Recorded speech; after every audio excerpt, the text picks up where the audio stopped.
Hi guys, today we're gonna show you how to create a port in Windows Server, and then we make it enable in firewall. Let's in the first step we're gonna search run, then we type regedit. You can see.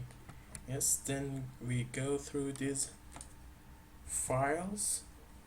We're gonna HK local machine. We open it, we go through the system, then in current control sets, we open control, then go right down to terminal server, then we find Win stations, then click RDP TCP, then we go down the bottom of the page,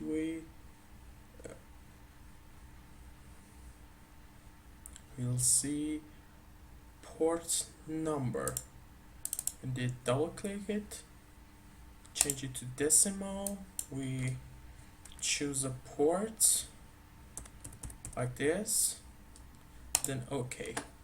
We've created a port number. Then if you want to not ban from firewall, we open firewall, then in inbound rules, right click and make a new rule. Then we click on port and next we type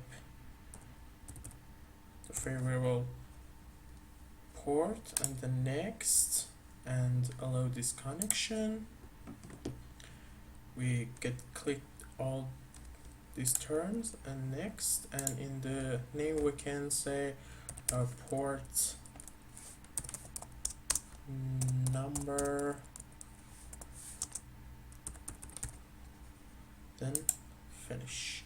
You can see this port number is enabled in inbound rules in firewall, and we don't need the outbound, just inbound, and we can use it to make more secure your remote connection, your Windows server. Until next time, be safe.